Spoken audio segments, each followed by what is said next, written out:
What's up guys, the Green Bay fan here, and welcome to my beginner's guide to the Rake Remastered. If you are new to this game, this video will provide you with an overview of how this game works, and what you need to do to survive against this creature known as the Rake. This video will be separated through 7 chapters: the basics, the Rake, day and night, points, blood hour, locations, and items. Let's get started.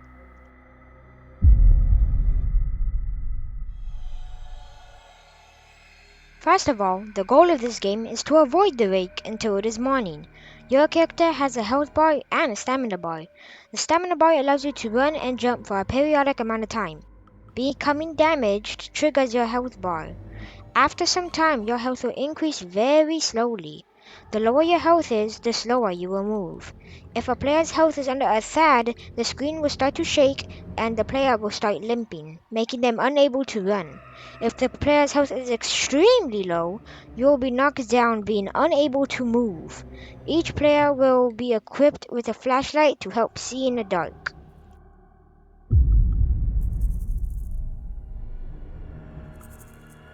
The Rake is a humanoid, pale-looking creature that is about 6 feet tall. The Rake is also very sensitive to light, so this means he cannot come out at daylight. The Rake is also very hostile near people, so what this means is that it will attack you on sight. It can use its sniffing senses to find its prey. The Rake also has about 300 HP, which is a lot of health. The only way to beat him is to hit him a lot of times with a stun stick, which I will explain later.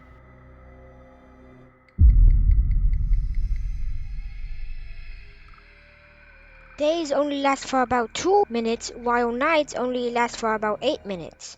During nighttime, the players can use locations and items to aid their survival. When the night ends, the Rake will run back to its cave as daytime starts. When daytime starts, it is safe to wander around the map. You can buy items from the shop, find scrap metal, and meet up with other people.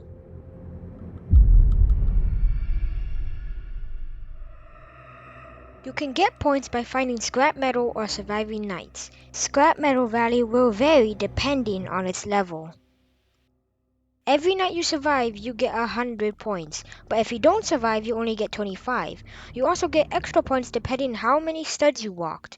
You also get 2 times points if you beat the Rake. Blood Hour has a 1/3% chance of happening if the Rake has taken a significant amount of damage without dying. During Blood Hour, the sky will turn crimson and the Rake will be 3 times stronger and faster, which is crazy. It will also specifically target the players who attacked it and who were involved in the fight, making it way harder to survive. Surviving Blood Hour, however, will give you 200 points.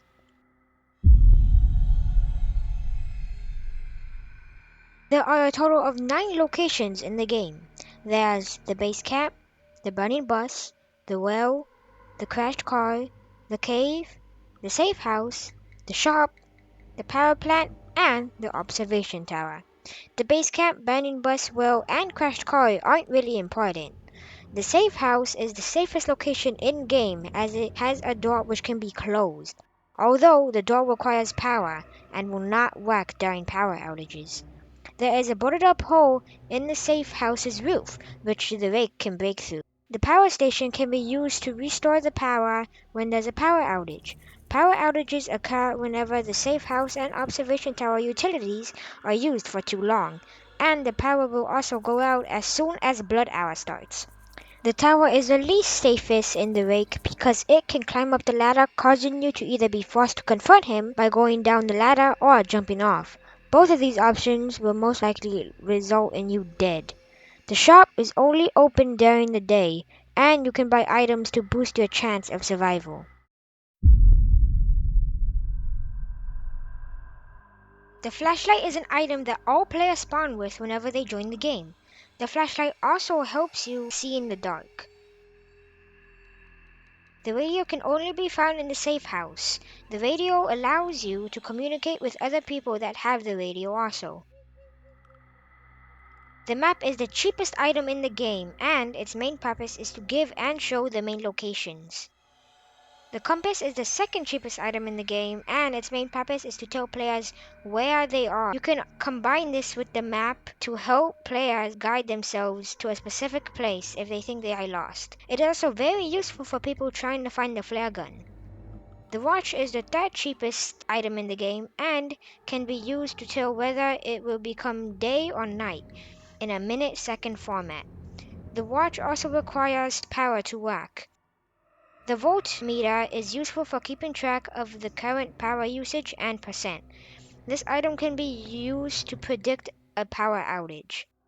Vitamins are the most useful item in the game, giving the player 5 seconds of infinite stamina. They do not work if you are down though.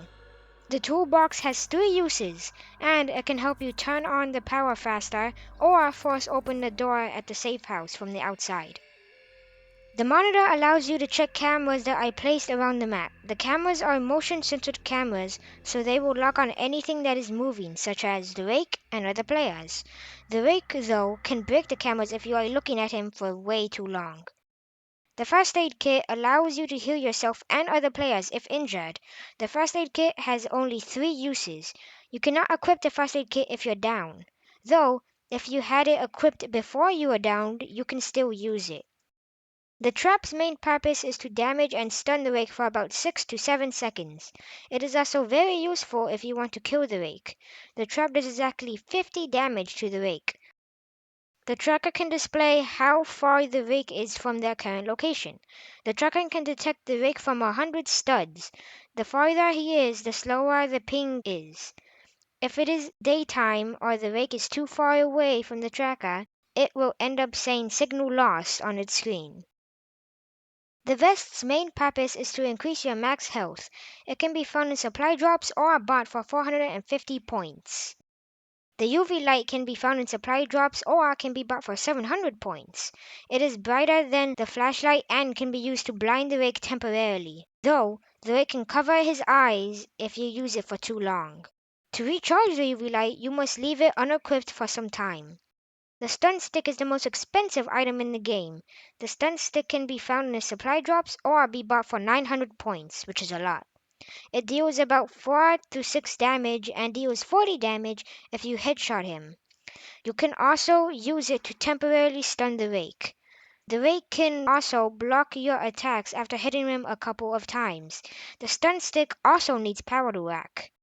The flare gun can be used to call supply drops. Supply drops can contain 6 items that consist of the vest, first aid kit, tracker, stun stick, vitamins, and UV light. The supply drops can sometimes have 2 or 3 medkits or vitamins inside. The flare gun will spawn in random locations around the map. To find this item, you must have the paper that spawns in the base camp and a compass to tell you the coordinates of where it is. You must also fire the flare gun in the air to call a supply drop. I also do not recommend firing it at nighttime, as the Rake will go to the location where it was fired. What's up, guys? Thank you for watching my first video ever made, actually, on my YouTube channel. I didn't really have any other ideas for an outro, so I just created this. So, yeah, thank you guys for watching, and see you in the next one.